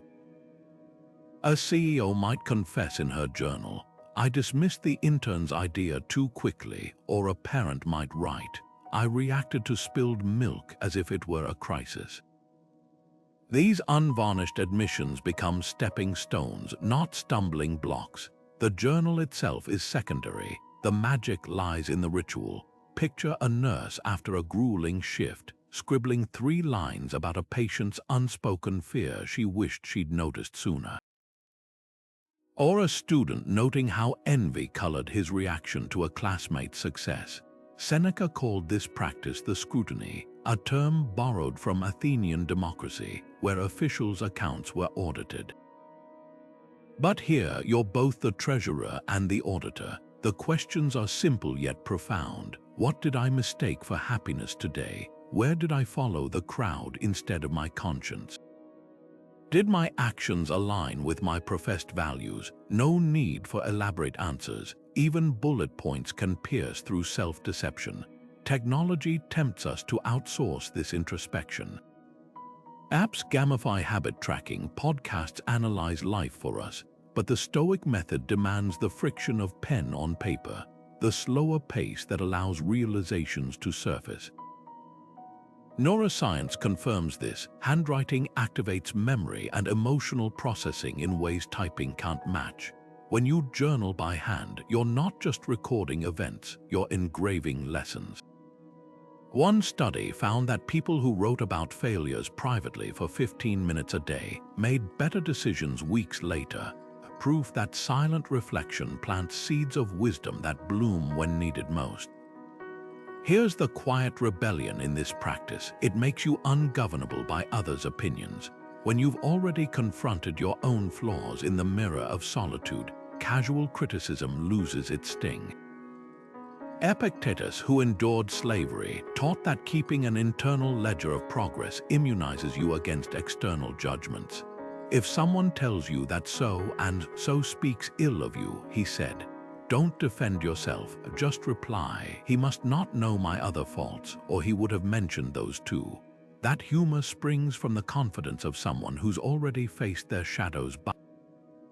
Candlelight, so tonight before sleep claims you, steal 5 minutes from the world. No grand confessions, no literary flair, just the facts of your humanity. A barrister might note, I rushed the customer who needed extra time. A writer might admit, I avoided the hard chapter again. These small reckonings done daily compound into something extraordinary, a life lived awake. Because the deepest transformations often happen wordlessly, in the space between what you lived and what you learned. As Seneca reminded Lucilius, the unexamined life may not be worth living, but the examined life becomes a life worth remembering. Patience wears its power quietly, like deep roots growing unseen beneath a storm. Marcus Aurelius, ruling an empire in constant turmoil, wrote in his private journal, the art of living is more like wrestling than dancing ready for what comes, not demanding it conform to your rhythm. This wasn't passive resignation. It was the Stoic science of endurance, where waiting becomes its own form of action. History's greatest leaps forward often came not from frantic effort, but from the quiet tenacity of those who understood that some fruits only ripen with time. Take the painstaking work of Marie Curie, who spent years boiling tons of pitchblende in a leaky shed to isolate a speck of radium. Each failed experiment could have been a reason to quit, yet her notebooks reveal no dramatic outbursts, just meticulous adjustments and the steady accumulation of data. Or consider Abraham Lincoln's political career before the presidency. Decades of defeats and setbacks, yet he refined his arguments in silence rather than lashing out at critics. These weren't just displays of perseverance. They were masterclasses in Stoic anamnesis, the practice of recalling past struggles to fuel present resilience. Marcus Aurelius framed patience as a radical act of sovereignty. You don't have to turn this into something. It doesn't have to upset you. Imagine a farmer planting olive trees knowing he'll never taste their oil, or a medieval scribe copying manuscripts by candlelight, preserving knowledge for readers he'd never meet. This long-game mindset separates fleeting passion from lasting legacy. Modern research on grit confirms what the Stoics intuited, that the ability to delay reaction is the hidden engine behind most extraordinary achievements. The true test of patience isn't waiting, but how you wait. When the Wright brothers faced skepticism, they didn't waste energy on public rebuttals. They quietly returned to Kitty Hawk with improved designs. Thomas Edison's famous 10,000 failures weren't a prelude to success, they were success, each one a silent lesson absorbed. The Stoics would have recognized this pattern. Progress often looks like stagnation to those demanding instant results. Here's the quiet rebellion in patient endurance. It refuses to let urgency hijack purpose. A musician rehearsing scales for the 10th year, a scientist peer reviewing data for the 7th time, a parent guiding a struggling child without visible progress. These are the unspoken heroes of Stoic virtue. As Seneca observed, time discovers truth, not shouts it, not forces it, but lets it unfold like dawn over a landscape that was there all along, waiting for the light to catch up. The strongest empathy often speaks in stillness. The Stoics mastered this counterintuitive art, offering profound understanding without always rushing to fill the silence with advice or consolation. Picture a friend sharing grief, not with platitudes like "everything happens for a reason," but with the quiet steadiness of their presence. That's Stoic compassion in action, creating space for pain without trying to edit it. Seneca wrote, "Sometimes to console someone is to show them that their suffering is valid, not by lecturing, but by listening so deeply that your silence becomes a mirror for their truth." History's most healing moments often unfolded without scripts. When the philosopher Antisthenes lost his son, his students expected a eulogy. Instead, he simply sat beside the tomb day after day, not sermonizing about mortality, but embodying grief's raw honesty.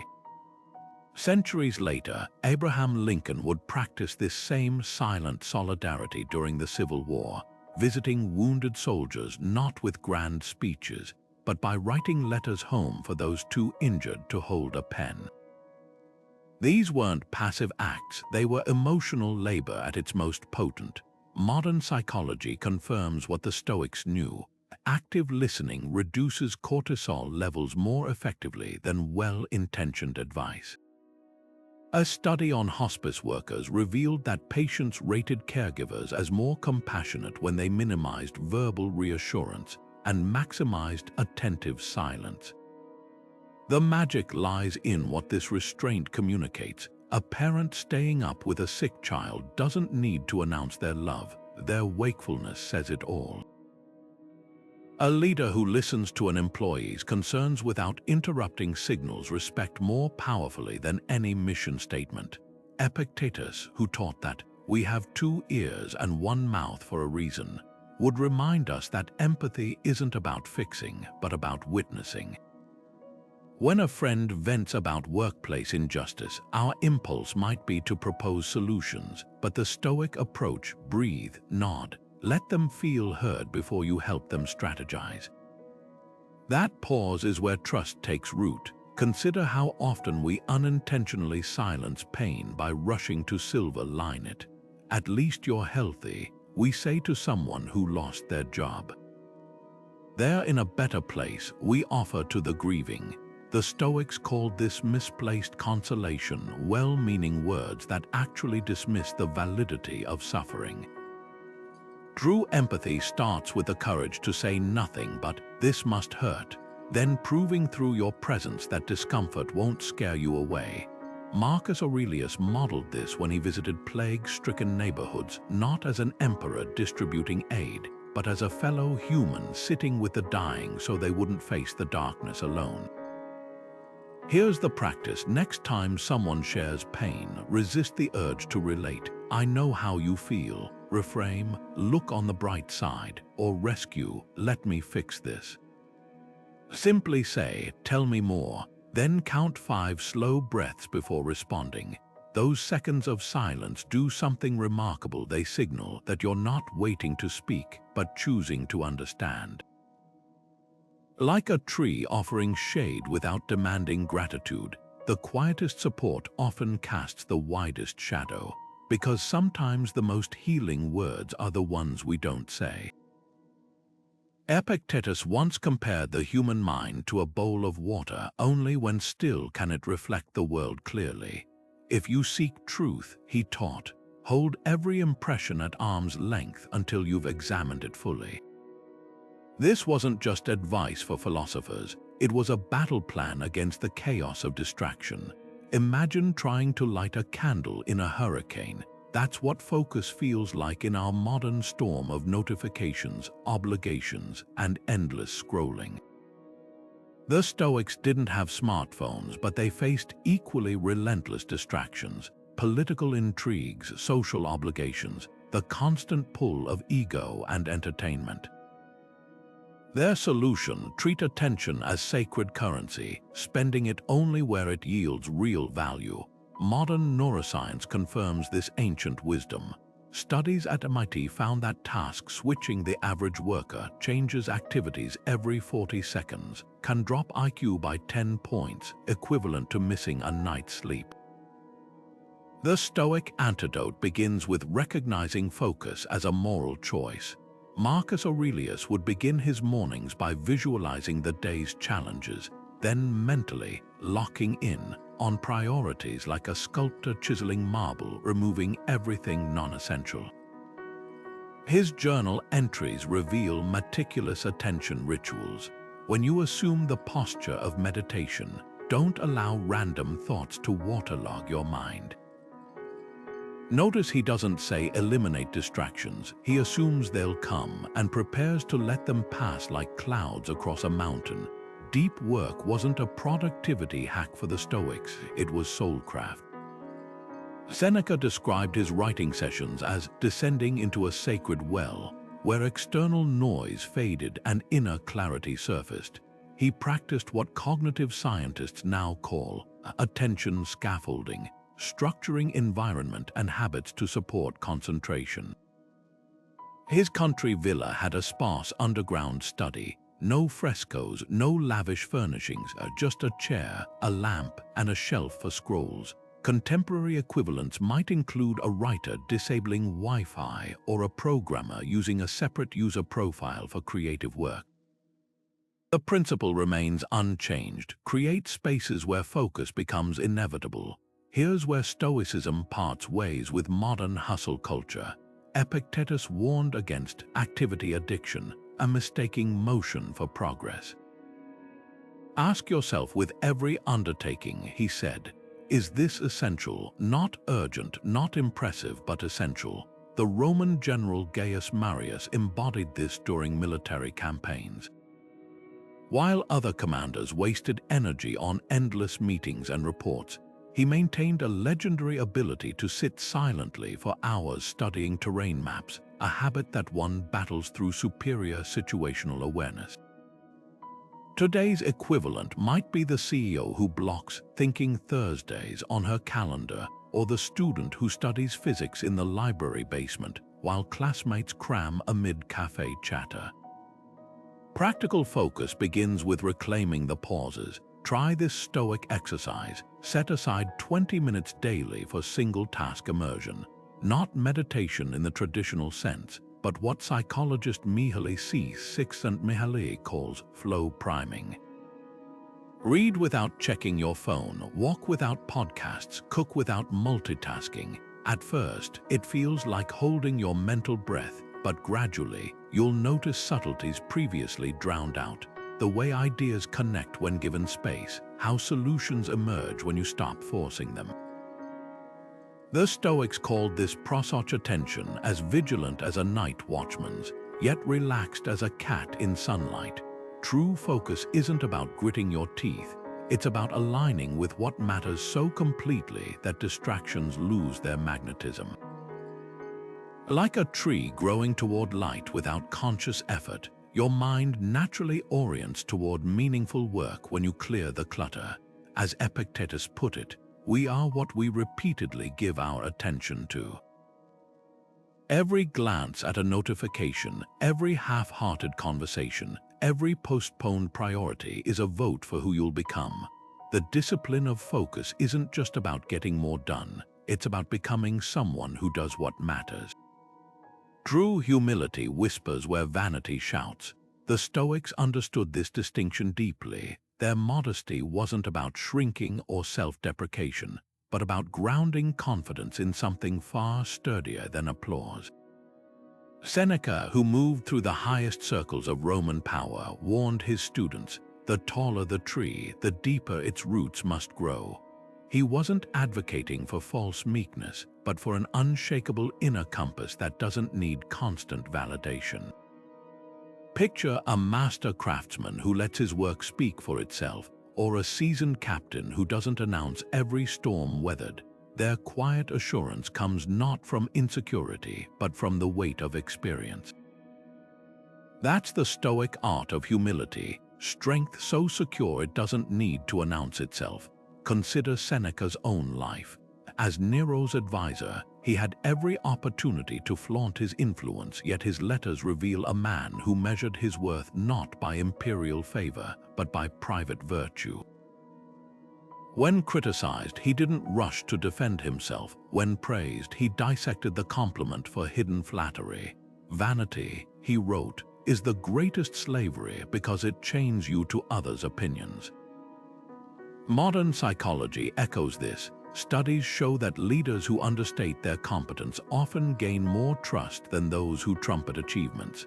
A tech founder who credits her team during a product launch, a surgeon who downplays his skill while saving lives. These aren't acts of weakness but of quiet authority. The Stoics drew a sharp line between humility and humiliation. Epictetus, who rose from slavery to become one of Rome's most sought-after teachers, never pretended ignorance to appear modest. When a student once accused him of being too direct, he replied, "Should I apologize for speaking truth clearly?" His confidence wasn't arrogance, it was clarity untangled from ego. This mirrors the Japanese concept of kenkaio, a blend of modesty and capability where mastery wears no badge.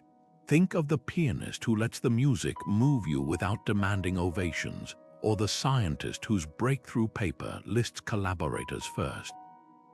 Their restraint isn't self-denial, it's respect for the work itself. Here's where Stoic humility becomes revolutionary. It frees you to learn from anyone, anywhere. Marcus Aurelius, the most powerful man in the world, kept a journal filled with lessons from slaves, rivals, even nature. You can learn something from every person you meet. He wrote not as platitude but as daily practice. Contrast this with the modern obsession with personal branding, where every interaction risks becoming performative. The quiet confidence of Stoic humility says, "I don't need to be the smartest in the room, just the most attentive." A chef tasting street food for inspiration, a CEO asking interns for feedback, these are acts of strength disguised as simplicity. So how do you cultivate this? Start by noticing where you reflexively seek credit. That project at work, did you contribute for the result or the recognition? The helpful advice you gave, was it truly for their benefit or your own sense of importance? Seneca's litmus test cuts to the core. When you're tempted to boast, ask, "Would I still do this if no one would ever know?" The answer reveals whether you serve the work or the spotlight. Because the deepest confidence isn't loud. It's the quiet certainty of a gardener who knows growth takes time, or a writer who revises alone in the dark, trusting the words will find their way when ready. History remembers the loudest voices in a crisis. but often it's the quietest resolve that changes everything. The Stoics faced chaos not with dramatic proclamations, but with an almost unsettling calm, a stillness that wasn't passive, but intensely active beneath the surface. Picture a ship captain in a storm, not barking orders, but standing silently at the helm while the crew reads confidence in his steady hands. That's the Stoic approach to crisis, action stripped of theatrics, where composure becomes a strategic advantage. Marcus Aurelius embodied this during the Antonine Plague, when Rome lost a third of its population. While others panicked, he didn't deliver rousing speeches. He quietly redirected imperial funds to burial squads and grain distribution. His journals from that period reveal no self-congratulation, just pragmatic notes. The art of living is more like wrestling than dancing, ready for what comes, not demanding it conform to your rhythm. Consider the contrast with modern crises, where leaders often feel pressured to perform certainty. The CEO addressing a data breach with rehearsed apologies, the politician framing every setback as a battle cry. These are expected scripts. But the Stoic alternative, it's the hospital director during a blackout who illuminates corridors with her phone's flashlight rather than assembling staff for pep talks. It's the teacher after a school shooting who grades papers in the makeshift memorial, her silent presence speaking volumes about normalcy's resilience. Research on disaster response shows that calm, understated leadership reduces collective trauma more effectively than grandiose promises. A study of hurricane survivors found that communities recovered faster when local leaders modeled composed pragmatism, stockpiling supplies without alarm, coordinating evacuations without melodrama. The message wasn't, "This isn't serious, but we're already handling it." The magic lies in what this unspoken resolve communicates: trust in preparation. When Julius Caesar's troops mutinied over pay, he didn't beg or threaten, he simply walked to the podium and addressed them as citizens instead of soldiers. That one word, devoid of raised voice, reminded them of their shared identity beyond the grievance. Similarly, when the Chilean mining accident trapped 33 men underground for 69 days, the shift foreman Luis Urzua didn't rally them with speeches. He organized silent routines dividing food rations by flashlight, marking days with stripped copper wire, turning despair into order through micro acts of discipline. Psychologists later noted how his quiet consistency prevented panic more effectively than any inspirational quote could. This philosophy isn't about suppressing emotion, it's about channeling it into motion. Admiral James Stockdale, shot down over Vietnam and held for 7 years in the Hanoi Hilton, credited Epictetus for his survival. Tortured routinely, he devised a silent resistance, memorizing prisoners' names in binary code, tapping Stoic principles through the walls in Morse. His captors expected screams or concessions. What they got was a man who'd whisper to himself, "This is my test of control." Modern parallels abound: the firefighter who trains muscle memory until climbing a burning stairwell feels like breathing, or the parent soothing a child's night terror with steady rocking instead of frantic assurances. What looks like calm is really concentration distilled to its essence. So how do you cultivate this resolve before crisis strikes? Start small. Next time your computer crashes during a presentation, notice the urge to apologize profusely, then try simply pausing, rebooting, and continuing where you left off. When a family argument escalates, experiment with lowering your voice instead of raising it. These rehearsals build what Navy SEAL call quiet professionalism, the ability to treat emergencies as mere problems with the volume turned up. The Stoics called it apatheia, not the absence of feeling, but the mastery of its expression, because the strongest reactions often look like no reaction at all, a breath held while the room waits, a nod that says, "We'll handle this," without a single word wasted. Marcus Aurelius once wrote in his private journal, "The best revenge is to be unlike him who performed the injury." At first glance, it sounds like passive resistance, but there's a radical power hidden in those words. The Stoics didn't advocate swallowing anger or pretending hurt didn't exist.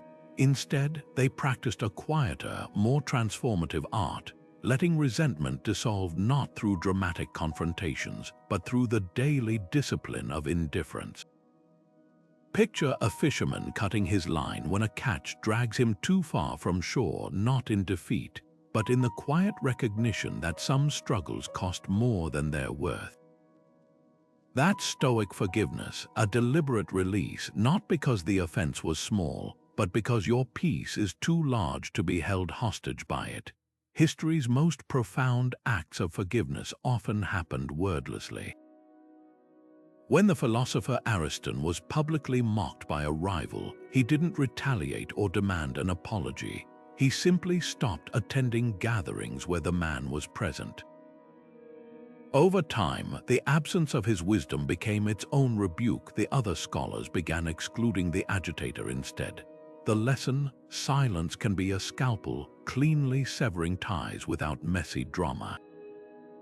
Modern psychology confirms this approach. Studies on workplace conflicts reveal that employees who practice strategic disengagement, avoiding unnecessary battles while maintaining professionalism, report higher job satisfaction and faster career advancement. The Stoic twist: this isn't about suppressing emotion, but redirecting energy. Every minute not spent rehearsing grievances becomes fuel for growth elsewhere. Practical forgiveness begins with a simple reframe. The next time resentment flares, try this exercise from Epictetus. Imagine the offender as a child. Not to excuse their behavior, but to recognize that hurt people often hurt others, not from strength, but from their own unhealed wounds. A CEO who silently absorbs a board member's harsh critique might later learn the man was grappling with a terminally ill spouse. A parent who chooses not to confront a snide relative discovers the comment stemmed from envy of their family's closeness. This isn't making excuses, it's reclaiming power by refusing to let someone else's pain dictate your emotional weather. The mechanics of release are surprisingly physical. Neuroscience shows that rehearsing grievances activates the same brain regions as physical pain. But when we consciously shift focus, perhaps by writing down the offense, then literally tearing the paper, we signal closure to our nervous system. The Stoics anticipated this with their journal and burn rituals. Seneca advised students to describe their hurts in detail, then throw the parchment into the fire, whispering, "This no longer belongs to me." Modern equivalents might include typing an unsent letter, then dragging it to the digital trash, or visualizing the resentment as a stone dropped into deep water. The key isn't the method, but the somatic finality, a bodily enough that the mind eventually follows. What makes Stoic forgiveness uniquely powerful is its selfishness in the healthiest sense. Marcus Aurelius framed it as starving the parasite of resentment by refusing to feed it attention. Every unspoken grudge is a thief stealing present-moment joy to pay past debts. The silent practice of release isn't about moral high ground. It's about pragmatic self-interest. Picture two gardeners. One obsessively uproots every weed the moment it appears, exhausting himself. The other tends his vegetables so attentively that the weeds wither from lack of space. Both achieve a clean garden, but one spends his days in peace, the other in perpetual war. The final stage of silent forgiveness is the most counterintuitive: gratitude for the lesson. Not feigned appreciation, but genuine recognition of how the wound taught you something about your own resilience. When a betrayed business partner quietly moves on to build a more successful company, or a jilted lover discovers a passion for travel they'd neglected, they're practicing what the Stoics called amor fati, loving one's fate. The hurt wasn't good, but the strength it revealed in you is. That's the unspoken victory, when the story you tell yourself shifts from "they wronged me" to "I survived and thrived because not despite it." No confrontation needed, just the quiet certainty of someone who's turned poison into medicine, not by denying its bitterness, but by mastering the recipe. Epictetus stood in his simple classroom, a former slave teaching future leaders, and offered what might be the most overlooked Stoic superpower, the ability to fully inhabit the present without mental chatter. The essence of philosophy, he said, is to see things as they are, not as we narrate them. This wasn't mystical detachment, it was radical attentiveness. Imagine holding an apple and truly tasting its sweetness without internally labeling it good or comparing it to yesterday's fruit. That's Stoic mindfulness, a silent communion with reality, undistorted by constant commentary. Consider how modern life layers noise over experience. We photograph sunsets instead of feeling their warmth, mentally draft emails during conversations, even judge our own thoughts as they arise. The Stoics called this prosoch, a vigilant presence that notices when the mind wanders from what's immediately before us. Marcus Aurelius practiced this during military campaigns, writing, "Concentrate every minute on the task at hand, as if it's the only thing that matters." Not as a productivity hack, but as an antidote to the suffering we create by resisting the present. A surgeon today might recognize this focus when suturing a vessel. Her world narrows to the stitch, the bleed, the steady hands. No room for "what if I fail?" Just the unspoken dance of skill and moment. The magic lies in what happens when we stop interpreting and start experiencing. A parent rocking a crying infant at 3 a.m. isn't thinking, "This is exhausting." They're enveloped in the rhythm of breath and tiny weight. A carpenter sanding a table leg isn't judging the progress. His hands read the wood's texture directly. Epictetus framed this as the discipline of assent, withholding mental labels so reality can speak for itself. Modern psychology confirms its benefits. Studies on flow states show that peak performance occurs when self-conscious narration shuts off, leaving pure engagement. Try this tonight. Wash dishes without listening to a podcast. Feel the water's heat. Notice how soap cuts grease. Observe the mind's itch to multitask, then gently return to the plates. No need to announce, "I'm being mindful." The practice is in the noticing itself. Like training a puppy to heel, each return to the present strengthens focus. The Stoics didn't meditate cross-legged. They cultivated presence while walking Roman streets, debating students, even facing execution. Their journals reveal no exotic techniques, just relentless returns to what Seneca called the holy present. This unspoken connection to now isn't passive, it's the foundation of wise action. A firefighter doesn't ponder the meaning of flames, he responds to their behavior.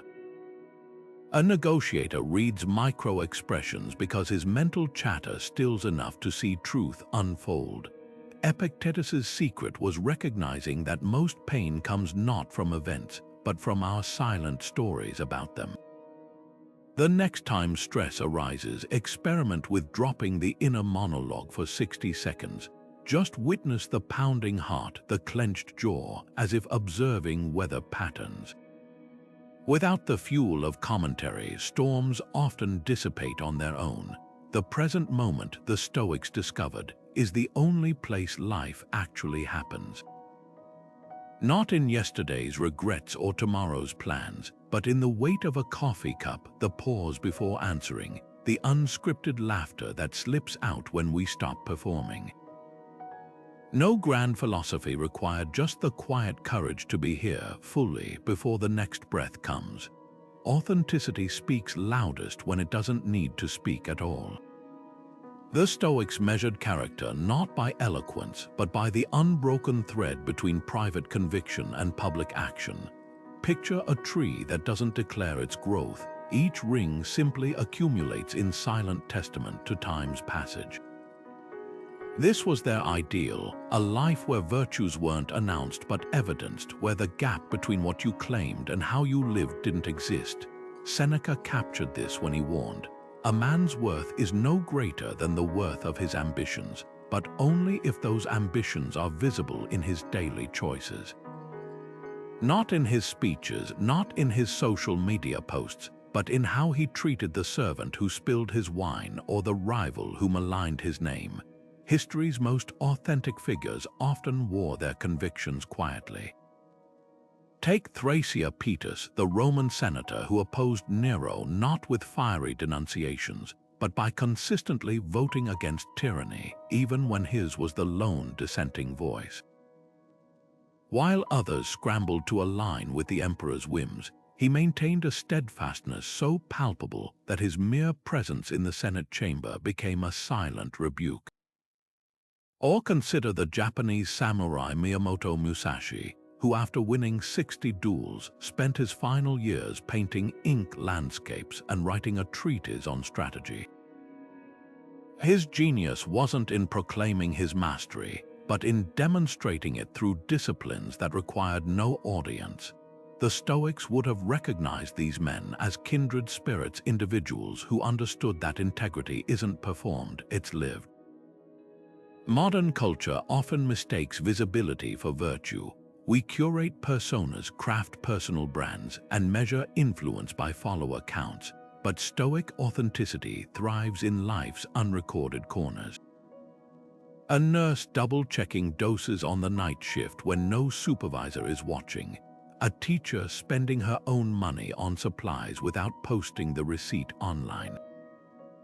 These are today's versions of Epictetus teaching in his simple courtyard after refusing Emperor Hadrian's patronage. "If you wish to be good," he said, "first believe that you are bad." Not as self-flagellation, but as liberation from the need to appear perfect. The truly authentic don't construct an image. They surrender to the messy, beautiful work of aligning actions with values, one uncelebrated moment at a time. This philosophy reveals itself most clearly in how we handle imperfection. Marcus Aurelius kept a journal filled with raw self-critiques, not for publication, but to confront his own hypocrisies.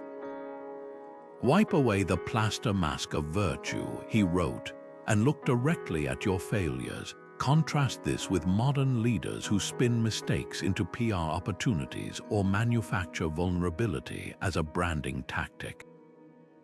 Real authenticity, like Stoic virtue, can't be staged. It's the software developer admitting an error in the team chat before it causes downtime. The parent apologizing to a child for losing temper. These quiet admissions of humanity resonate deeper than any polished origin story because they carry the unmistakable ring of truth. The ultimate test of authenticity isn't how we behave in the spotlight, but who we become when the cameras are off. When the philanthropist Mother Teresa was asked about her spiritual struggles, she didn't offer pious platitudes. Her private letters revealed decades of feeling God's absence, yet she continued serving the poor with the same dedication. That dissonance between inner turmoil and outward action wasn't hypocrisy. It was the highest form of integrity. The Stoics called this constantia, a steadfastness that persists even when no one applauds. Like a lighthouse keeper maintaining the lens during fair weather, true authenticity isn't dependent on storms to prove its worth. So how do we cultivate this unspoken genuineness? Start by noticing where your actions diverge from your professed values, not to judge but to realign. The Stoic exercise of hyponomata, or self-examination, wasn't about guilt, it was a daily realignment. Before sleep, ask, where today did I act from my core? Where did I perform for others? No need for grand resolutions, just the quiet commitment to narrow that gap tomorrow by 1 degree. Because authenticity isn't a destination announced with fanfare. It's the accumulated weight of countless unremarkable choices, each one whispering, "This is who I am," whether anyone's listening or not. The most profound truths often travel in silence. Throughout history, the Stoics demonstrated that power isn't always seized with grand gestures or loud declarations. Sometimes it's cultivated in the quiet spaces between words, in the restraint of a pause, in the courage to listen more than you speak. We've seen how Marcus Aurelius wielded silence like a shield against the chaos of empire, how Epictetus turned stillness into a classroom, how Seneca treated unspoken resolve as the ultimate mark of wisdom. These thinkers didn't just practice silence, they revered it as a sacred discipline, a way to distill clarity from noise, resilience from adversity, and influence from impulse. Think of silence not as emptiness but as fertile ground, a courtroom lawyer who lets a witness's damning words hang in the air, allowing the jury to absorb their weight. A parent who responds to a teenager's outburst not with lectures but with patient listening that disarms defiance. A leader who answers slander with dignified restraint, leaving critics disoriented by the absence of reaction. These aren't passive acts, they're strategic deployments of quiet strength. The Stoics understood that the louder the world becomes, the more potent stillness grows. Seneca, who navigated the treacherous courts of Nero, left us perhaps the most piercing insight. Where silence is wisdom, speech is folly. Notice he doesn't say silence is weakness. It's the higher intelligence that knows when words would only dilute truth. Imagine standing at the edge of a conflict, your pulse quickening with arguments, and choosing instead to breathe. That moment of quiet isn't surrender, it's sovereignty. It's the space where you reclaim authorship of your story rather than reacting to someone else's script. So here's your invitation. For the next 24 hours, practice silence as an experiment in power. Not the silence of avoidance, but the kind that sharpens your presence. When provoked, pause 3 breaths before responding. In conversations, listen not to reply, but to understand. Notice how often you speak out of habit rather than necessity. You might discover what the Stoics did, that the less you say, the more your words matter when you do. As Seneca reminds us, depth is measured in quiet, not in noise. Drop a comment below sharing where silence has been your unexpected ally, or where you'd like to wield it more deliberately. And if this exploration of unspoken strength resonated with you, pass it along to someone who might need less volume and more wisdom in their life. The quietest revolutions often start with a single person choosing to turn